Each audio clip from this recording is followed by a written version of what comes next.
Most people still believe the most terrifying fate for a woman is to end up alone. Society whispers it like a curse: she couldn't keep a man. She must be broken. She will die with her cats. But here's the shocking truth: what if being alone is not a failure at all, but the most radical path to freedom a woman can take? Picture this: a woman closes her front door at night, not into emptiness, but into a sacred silence. No demands. No expectations. No performance. Just her and the echo of her own heartbeat. For centuries, her worth was chained to marriage, motherhood, and caretaking. But today, something ancient and powerful is rising again: the choice of solitude, not as exile, but as initiation. Carl Jung, the father of analytical psychology, warned that solitude can be dangerous, but also transformative. In this video, we'll uncover the deeper psychological forces at play, why solitude awakens a woman's hidden masculine power, how confronting the shadow of loneliness becomes liberation, and why living alone may be the very key to wholeness. By the end, you won't just rethink solitude, you'll see it as a revolution.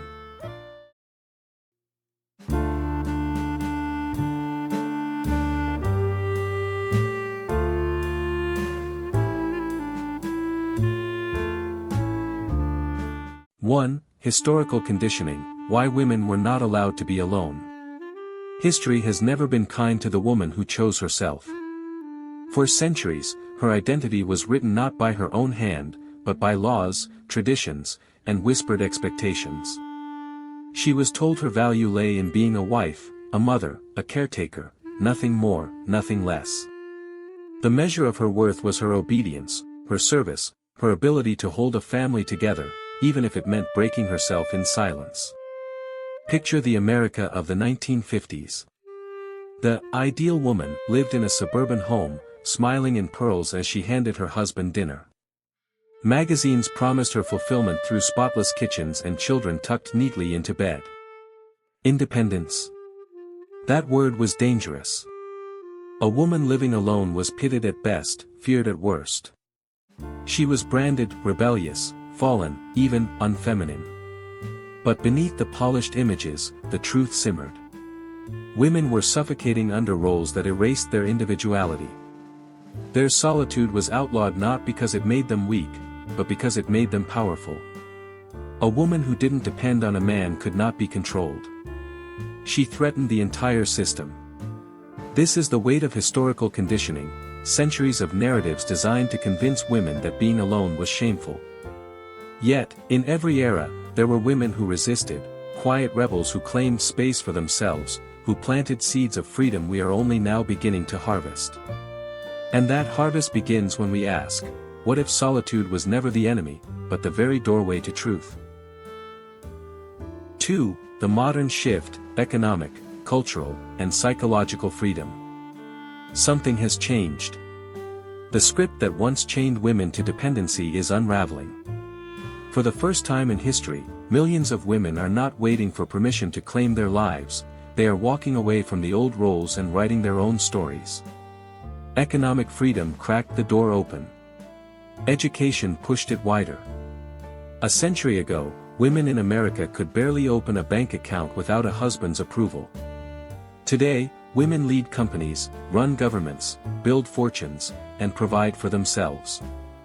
Financial independence dismantled the old bargain: no longer must a woman trade her freedom for survival. Cultural tides shifted too. Divorce, once scandalous, became a gateway to second chances. Marriage, once inevitable, became optional.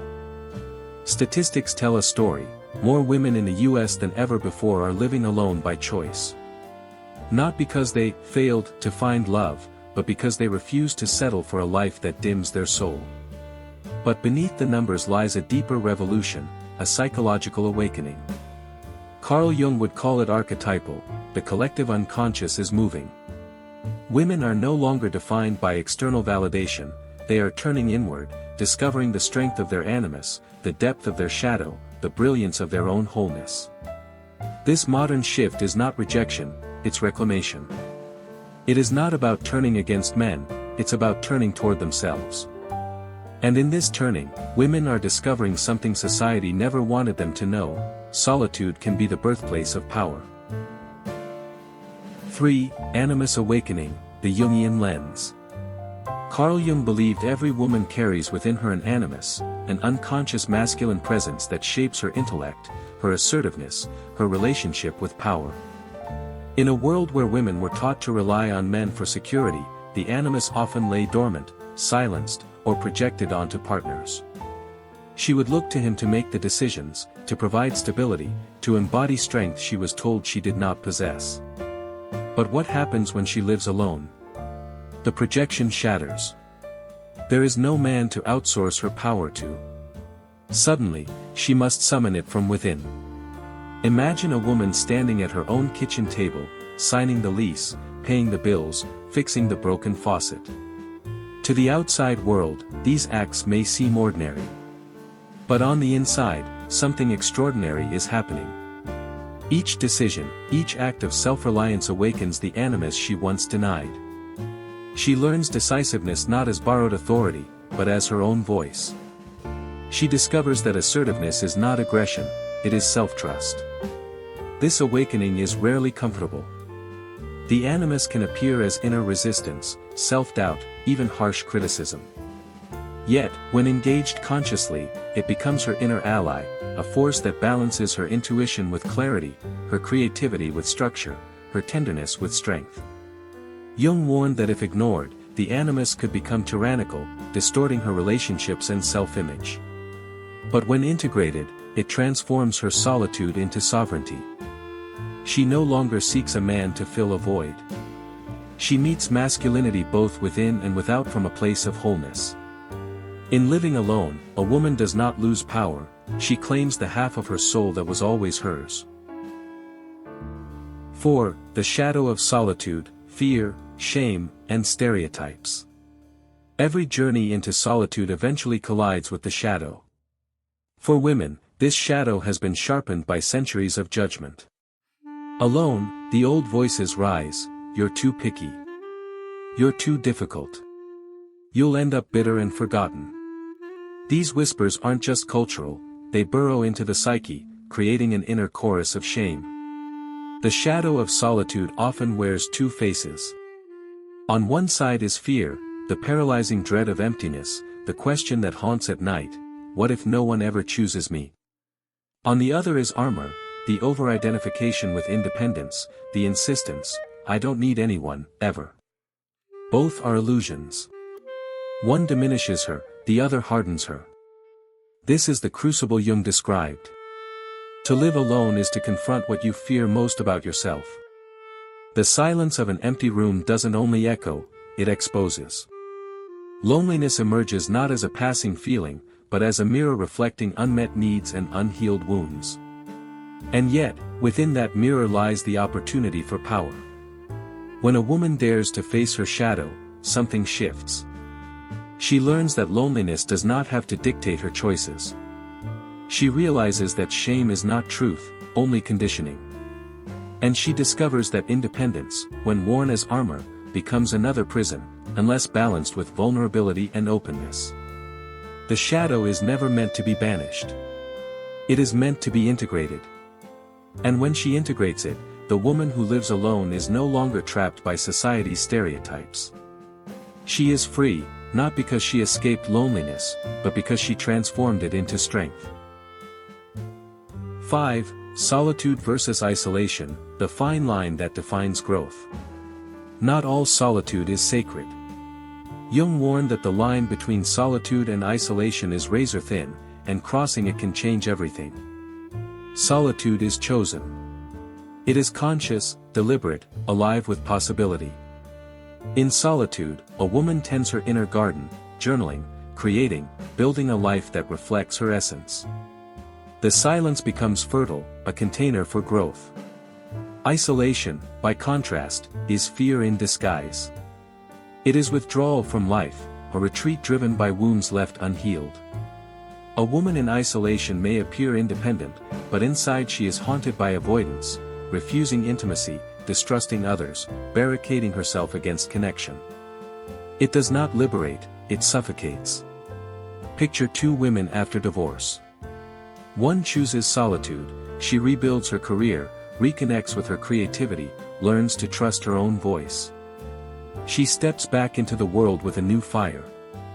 The other falls into isolation, cutting off friends, numbing herself with endless distractions, convincing herself she doesn't care. One path becomes transformation, the other stagnation. The difference is not in circumstance, it is in choice. Solitude asks, what am I becoming? Isolation whispers, what am I running from? This is the paradox every woman must navigate when she lives alone. To retreat from society without confronting her shadows is to shrink. But to embrace solitude with courage is to expand into wholeness. And the truth is this, when solitude is chosen, it does not diminish connection. It deepens it, because the woman who knows how to be at home in herself will never again lose herself in others. 6. Archetypes and mythology, ancient wisdom for modern women. Long before modern psychology, ancient cultures already knew the truth, the woman who walks alone carries a sacred power. Mythology is full of her faces, symbols society feared, yet secretly revered. Take Artemis, the Greek goddess who refused marriage and roamed the wilderness. To men, she was untamable, a threat to the patriarchal order. But to women, she embodied sovereignty, freedom to live by her own rhythms, loyalty only to her truth. Or consider the Oracle of Delphi, who dwelled in chosen solitude. From her silence came prophecies that shaped empires. Her isolation was not emptiness, it was the space through which wisdom could speak. Even in darker myths, the solitary woman appears. Baba Yaga, the fearsome crone of Slavic folklore, lived deep in the forest, feared by villagers. Yet she was also a keeper of wisdom, testing those who sought her guidance. What society condemned as monstrous often concealed transformative knowledge. Carl Jung saw these archetypes not as relics, but as mirrors of the psyche. The solitary woman embodies the wise woman, the great mother, the virgin goddess, symbols of creativity, intuition, and self-sufficiency. They remind us that solitude is not a deficiency but an initiation. Modern women, too, walk in their footsteps, writers, artists, healers, executives who discover their voice only in silence. When a woman dares to live alone, she does not abandon femininity, she reclaims its deepest essence. The myth of the lonely woman collapses when viewed through this lens.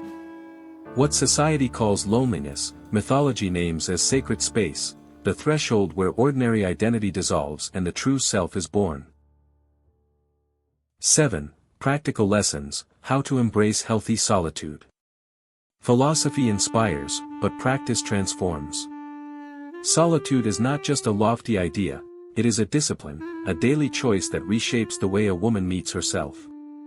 To turn aloneness into empowerment, she must learn to engage with it consciously. First, create sacred space. Jung taught that the unconscious speaks in silence. Carve out a room, a corner, or even a ritual where distractions fade. Journal, meditate, or sit in stillness, not to escape the world, but to listen to the voice within that is too often drowned out by noise. Second, cultivate financial and emotional independence. Solitude becomes empowering when a woman knows she can sustain herself. Building stability, whether through career, creative work, or community, turns independence from fear into freedom. Third, practice shadow integration. Notice when solitude tips into avoidance. Ask, am I withdrawing to grow, or hiding to numb? Facing that truth transforms isolation into a crucible for growth. Fourth, balance solitude with chosen connections. Wholeness does not mean cutting off the world. It means choosing depth over quantity, friendships that sharpen, communities that uplift, love that honors her authenticity rather than erases it. And finally, embrace creativity. Solitude is fertile soil for art, innovation, and vision. Virginia Woolf was right, a woman needs a room of her own to create. What begins in silence can ripple outward to move the world. These lessons are not rules, they are invitations. When practiced, solitude ceases to be a prison. It becomes the ground of sovereignty, the homecoming to a self that no longer fears being alone. 8. Beyond gender, what men can learn from women's solitude. The story of solitude is not only a woman's story. It holds lessons for men as well, lessons our culture rarely teaches them. Society praises the man who lives alone as independent, strong, even heroic. Yet beneath that cultural double standard lies a truth men often overlook: most have never truly faced solitude. Many men fill their aloneness with noise, work, achievement, endless distraction. They avoid silence because in silence, the masks fall. The tough exterior, the provider role, the endless pursuit of status, without them, who are they? This is why women's conscious embrace of solitude is so revolutionary. It reveals a model of inner sovereignty that men desperately need. A man who learns from this path realizes independence is not about detachment from others, but about belonging first to himself. It is about meeting his own animus and anima, balancing his inner masculine with his inner feminine. Imagine the difference if men were taught to cherish solitude not as exile, but as initiation. To use it not to escape vulnerability, but to deepen it. To see being alone not as weakness, but as the foundation of authentic love and power. In this sense, women who live alone become cultural teachers. They show men that solitude, when chosen, is not abandonment of connection, it is preparation for deeper connection. When both genders embrace this truth, relationships transform. They cease to be desperate searches for completion and become sacred unions between two already whole beings. 9. Integration and call to action, the wholeness within. In the end, solitude is not about walls or locked doors, it is about the inner threshold every woman must cross. Carl Jung taught that individuation is the path of becoming whole, of reclaiming every fragmented part of ourselves, light and shadow, masculine and feminine, strength and tenderness. The woman who chooses to live alone embodies this truth. She does not reject love, she redefines it. She does not abandon connection, she prepares to meet it from a place of sovereignty. When solitude is lived consciously, it is no longer exile. It becomes initiation. It strips away the false myths, that she is incomplete, that she must be chosen to have worth, that her independence is a flaw. What remains is the revelation that she was never broken, never lacking. She was already whole. This is not just her journey, it is an invitation to all of us. To men and women alike, stop fearing solitude. Stop running from the silence. Enter it, and listen.